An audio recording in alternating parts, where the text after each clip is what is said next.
ಭಕ್ತಿ ಮತ್ತು ಶ್ರದ್ಧೆಯಿಂದ ಭಗವಂತನಿಗೆ ಸಂತೃಪ್ತಿಯಾಗಿ ನಮ್ಮ ಬದುಕಿನಲ್ಲಿ ಒಂದಿಷ್ಟು ಶಾಂತಿಯನ್ನು, ಸಮಾಧಾನವನ್ನು, ನೆಮ್ಮದಿಯನ್ನು ನಾವು ಕಾಣಲಿಕ್ಕೆ ಸಾಧ್ಯ ಇದೆ.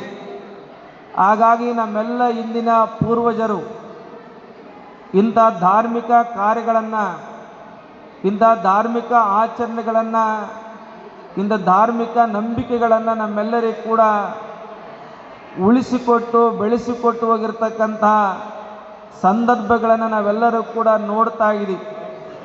ಬಹುಶಃ ಅಂಥ ಸನಾತನ ಕಾಲದಿಂದ, ಅನಾದಿ ಕಾಲದಿಂದಲೂ ಕೂಡ ದಿವ್ಯವಾಗಿರುವಂಥ, ಭವ್ಯವಾಗಿರುವಂಥ ಸತ್ಪರಂಪರೆಯನ್ನು ನಾವು ಯಾವುದಾದ್ರೂ ದೇಶದಲ್ಲಿ ನೋಡ್ತಾ ಇದ್ದೀವಿ ಅಂದರೆ ಅದು ಭಾರತ ದೇಶದಲ್ಲಿ ನೋಡ್ತಾ ಇದ್ದೀವಿ ಅನ್ನುವಂಥದ್ದು.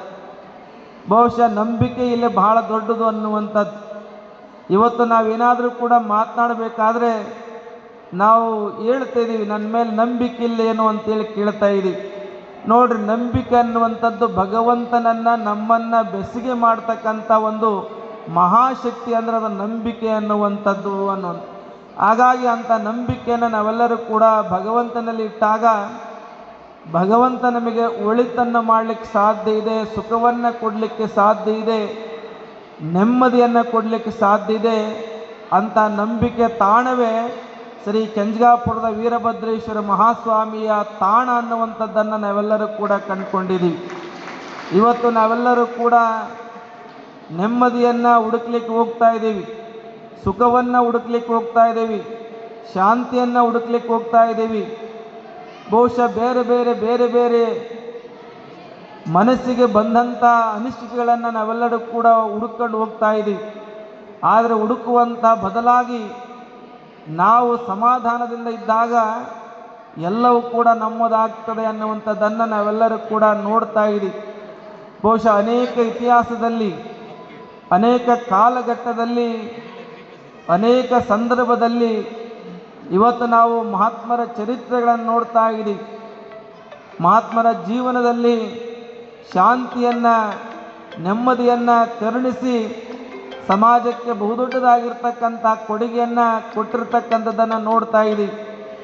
ಹಾಗಾಗಿ ಅಂಥ ಶಾಂತಿ ಸಮಾಧಾನವನ್ನು ನಾವು ಕಂಡುಕೊಳ್ಬೇಕಾದ್ರೆ ಇಂಥ ದೇವಸ್ಥಾನದಲ್ಲಿ, ಮಠ ಮಂದಿರದಲ್ಲಿ ಆ ನೆಮ್ಮದಿಗೆ ಪರಿಹಾರವಾಗಿರ್ತಕ್ಕಂಥ ಕಾರ್ಯವನ್ನು ನಾವು ಮಾಡಿಕೊಳ್ಬೇಕಾಗಿದೆ.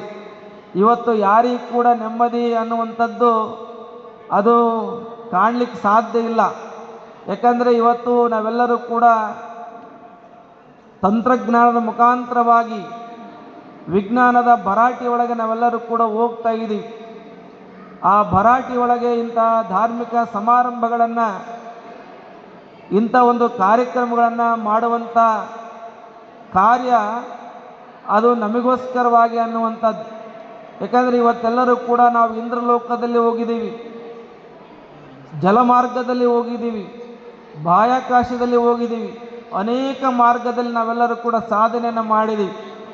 ಆದರೆ ನಮ್ಮನ್ನು ನಾವು ಅರಿತುಕೊಳ್ತಕ್ಕಂಥ ಸಾಧನೆ ಆಗ್ತಿಲ್ಲ ಅನ್ನುವಂಥದ್ದು ಇವತ್ತು ಎಲ್ಲೆಡೆ ಕೂಡ ನೋಡ್ತಾ ಇದ್ದೀವಿ.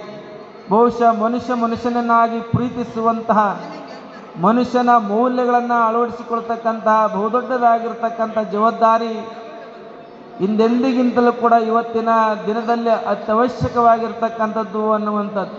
ಹಾಗಾಗಿ ಅಂಥ ಒಂದು ಕಾರ್ಯವನ್ನು ಇವತ್ತು ಕೆಂಜಗಾಪುರದ ದೇವಾಲಯದಲ್ಲಿ ಬಹುಶಃ ಈ ಭಾಗದ ಒಂದು ಯಾತ್ರಾ ಕ್ಷೇತ್ರವಾಗಿ, ಈ ಭಾಗದ ಜಾಗೃತವಾಗಿರೋಂಥ ಕ್ಷೇತ್ರವಾಗಿ ಬಂದಂಥ ಭಕ್ತರಿಗೆ ಚೈತನ್ಯವನ್ನು ಕೊಡುವಂಥ, ಶಾಂತಿಯನ್ನು ಕೊಡ್ತಕ್ಕಂಥ ಒಂದು ಮಹಾಕ್ಷೇತ್ರ ಅನ್ನುವಂಥದ್ದನ್ನು ನಾವೆಲ್ಲರೂ ಕೂಡ ನೆನಪಿಗೆ ಬರುವಂಥ ಕ್ಷೇತ್ರ ಅಂದರೆ ಅದು ಕೆಂಜಗಾಪುರದ ವೀರಭದ್ರೇಶ್ವರ ಮಹಾಸ್ವಾಮಿ ಕ್ಷೇತ್ರ ಅನ್ನುವಂಥದ್ದು. ಹಾಗಾಗಿ ಇವತ್ತು ನಾವೆಲ್ಲರೂ ಕೂಡ ನೋಡ್ತಾ ಇದ್ದೀವಿ, ಬಹುಶಃ ವರ್ಷದಿಂದ ವರ್ಷಕ್ಕೆ, ದಿನದಿಂದ ದಿನಕ್ಕೆ, ತಿಂಗಳಿಂದ ತಿಂಗಳಿಗೆ ಹೆಚ್ಚು ಹೆಚ್ಚು ಭಕ್ತರನ್ನು ಆಕರ್ಷಣೆ ಮಾಡ್ತಕ್ಕಂಥ ಕ್ಷೇತ್ರ ಅಂದರೆ ಅದು ಕೆಂಜಗಾಪುರದ ವೀರಭದ್ರೇಶ್ವರ ಮಹಾಸ್ವಾಮಿಯ ಕ್ಷೇತ್ರ ಅನ್ನುವಂಥದ್ದು. ಬಹುಶಃ ನಮ್ಮೆಲ್ಲರೂ ಸೇವಾ ಸಮಿತಿಯವರು ಪದೇ ಪದೇ ಒಂದು ಮಾತನ್ನು ಹೇಳ್ತಾ ಇರ್ತಾರೆ. ಏನು ಮಾತಂತ ಕೇಳಿದ್ರೆ, ಯಾರು ವೀರಭದ್ರೇಶ್ವರ ಮಹಾಸ್ವಾಮಿಯನ್ನು ಸೇವೆಯನ್ನು ಮನಪೂರ್ವಕವಾಗಿ ಮಾಡ್ತಾರೆ ಅವರೆಲ್ಲರ ಮನೆತನ ಉದ್ಧಾರ ಆಗಿದೆ ಅನ್ನುವಂಥದ್ದನ್ನು ಅವರು ಹೇಳ್ತಿರ್ತಾರೆ. ಬಹುಶಃ ನಾವೆಲ್ಲರೂ ಕೂಡ ಅರ್ಥ ಮಾಡಿಕೊಳ್ಬೇಕು, ದೇವಸ್ಥಾನವನ್ನು ಕಟ್ಟುವಂಥ ಸಂದರ್ಭದಲ್ಲಿ ನಾವು ನಮ್ಮ ಆರ್ಥಿಕ ಸ್ಥಿತಿಯಾಗಿತ್ತು, ದೇವಸ್ಥಾನ ಮುಗಿದ ಮೇಲೆ ನಮ್ಮ ಆರ್ಥಿಕ ಸ್ಥಿತಿಯಾಗಿದೆ ಅನ್ನುವಂಥದ್ದನ್ನು ಎಲ್ಲರೂ ಕೂಡ ಅವಲೋಕನ ಮಾಡಿದಾಗ ಒಂದು ಗುಂಜಿ ಹೆಚ್ಚಾಗಿದೆ ಹೊರತಾಗಿ ಕಮ್ಮಿ ಅಂತ ಯಾರಿಗೂ ಕೂಡ ಆಗಿಲ್ಲ. ಹಾಗಾಗಿ ಅಂಥ ಮಹಾಕ್ಷೇತ್ರ ಇದು. ಏಕೆಂದರೆ ರಾಜಾದಿ ರಾಜ ಮಹಾರಾಜರು ಕೂಡ ಈ ಕ್ಷೇತ್ರದಲ್ಲಿ ಬಂದು ತಮ್ಮ ಭಕ್ತಿ ಶ್ರದ್ಧೆಯನ್ನು ಸಮರ್ಪಣೆ ಮಾಡಿ ಆ ಕಂಗಳೇಶ್ವರ ಮಹಾಗುರುವಿನ ಸಾನ್ನಿಧ್ಯದಲ್ಲಿ ಅವರ ಸೇವೆಯನ್ನು ಮಾಡಿ ಆ ಸೇವೆಯ ಫಲವಾಗಿ ಈ ಕ್ಷೇತ್ರದಲ್ಲಿ ಏನು ಮಾಡಬೇಕನ್ನುವಂಥ ಕಾಲಘಟ್ಟದಲ್ಲಿ ವೀರಭದ್ರೇಶ್ವರ ಮಹಾಸ್ವಾಮಿಯ ಶಿಲಾಮಂಟಪವನ್ನು ನೀವು ಕಟ್ಟಿಸಿ ಈ ಕ್ಷೇತ್ರಕ್ಕೆ ಸೇವೆಯನ್ನು ಮಾಡಬೇಕನ್ನುವಂಥದ್ದನ್ನು ಅಂದಿನ ಏನು ಕಂಗಳೇಶ್ವರ ಮಹಾಸ್ವಾಮಿಗಳು ಆಶೀರ್ವಾದ ಮಾಡಿರ್ತಕ್ಕಂಥ ಇತಿಹಾಸವನ್ನು ನಾವು ನೋಡ್ತಾ ಇದ್ದೀವಿ. ಇಂಥ ಕ್ಷೇತ್ರ ಇದು ಸಾಮಾನ್ಯ ಕ್ಷೇತ್ರ ಅಲ್ಲ. ಯಾರು ಮಹಾಸಂಕಲ್ಪವನ್ನು ಇಟ್ಟು ಇಲ್ಲಿ ಹೋಗ್ತಾರೋ ಆ ಕೆಲಸ ಪೂರ್ಣ ಪ್ರಮಾಣದಲ್ಲಿ ಅದು ಆಶೀರ್ವಾದ ರೂಪದಲ್ಲಿ ಇರ್ತದೆ ಅನ್ನುವಂಥದ್ದನ್ನು ನಾವೆಲ್ಲರೂ ಕೂಡ ನೆನಪಿಸಿಕೊಳ್ಬೇಕಾಗಿದೆ. ಹಾಗಾಗಿ ಅಂಥ ಮಹಾಕ್ಷೇತ್ರದಲ್ಲಿ ವರ್ಷದಿಂದ ವರ್ಷಕ್ಕೆ ವೀರಭದ್ರೇಶ್ವರ ಮಹಾಸ್ವಾಮಿಯ ಮಹಾರಥೋತ್ಸವವನ್ನು ಕೂಡ ನೀವೆಲ್ಲರೂ ಕೂಡ ಪ್ರಾತಃ ಕಾಲದಲ್ಲಿ ಭಾಳ ವಿಜೃಂಭಣೆಯಿಂದ ಏನು ಕೆಂಡದಾರ್ಚನೆಯನ್ನು ನೀವೆಲ್ಲರೂ ಕೂಡ ನೋಡಿದಿರಿ. ಬಹುಶಃ ಪುರವಂತರು ಆಡುವಂಥ ಆ ಶ್ಲೋಕದಲ್ಲಿ ಆ ಗುರುವಿನ ಮಹಿಮೆಯನ್ನು, ಪರಮಾತ್ಮನ ಮಹಿಮೆಯನ್ನು, ವೀರಭದ್ರನ ಮಹಿಮೆಯನ್ನು ಎಳೆ ಎಳೆಯಾಗಿ ಬಿಚ್ಚಿ ಅವರೆಲ್ಲರ ಮುಂದೆ ಅವರ ತಮ್ಮ ಸೇವೆಯನ್ನು ಮಾಡಿದರು. ಬಹುಶಃ ವೀರಭದ್ರನ ಅವತಾರವನ್ನು, ವೀರಭದ್ರೇಶ್ವರ ಇತಿಹಾಸವನ್ನು ನೋಡಿದಾಗ ಸನಾತನ ಕಾಲದ ಪರಂಪರೆಯಿಂದ ಬಂದಿರತಕ್ಕಂಥ ಇತಿಹಾಸವನ್ನು ಪುರವಂತರು ಇವತ್ತು ಅದನ್ನು ಶ್ಲೋಕದ ಮುಖಾಂತರವಾಗಿ ಎಲ್ಲ ಭಕ್ತರಿಗೂ ಕೂಡ ತಿಳಿಪಡಿಸುವಂಥ ಕಾರ್ಯವನ್ನು ಅವರು ಕೂಡ ನಾಡಿನ ಉದ್ದಗಲೂ ಕೂಡ ಅವರು ಕೂಡ ಮಾಡ್ಕೊಂಡು ಬರ್ತಾ ಇದ್ದಾರೆ. ಹಾಗಾಗಿ ಅಂಥ ಕಾರ್ಯವನ್ನು ಇವತ್ತು ಪ್ರಾತಃ ಕಾಲದಲ್ಲಿ ಆ ಅಗ್ನಿಕುಂಡದಲ್ಲಿ ಬಹುಶಃ ಅಮೃತವನ್ನು ಸಿಂಚನ ಮಾಡತಕ್ಕಂಥ ಕಾರ್ಯವನ್ನು ನೀವೆಲ್ಲರೂ ಕೂಡ ನೋಡಿದಿರಿ.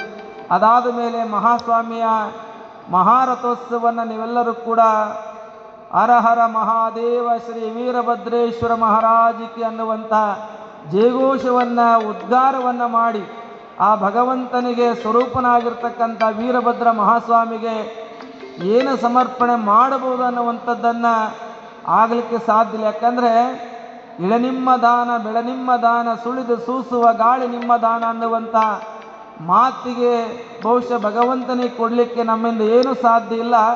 ಆದರೆ ಭಗವಂತನಿಗೆ ಕೊಡಲಿಕ್ಕೆ ಒಂದೇ ನಾಮಸ್ಮರಣೆ ಒಂದೇ ಮಾತ್ರ ಹೊರತಾಗಿ ಬೇರೆ ಏನು ಕೊಡಲಿಕ್ಕೆ ಸಾಧ್ಯ ಇಲ್ಲ.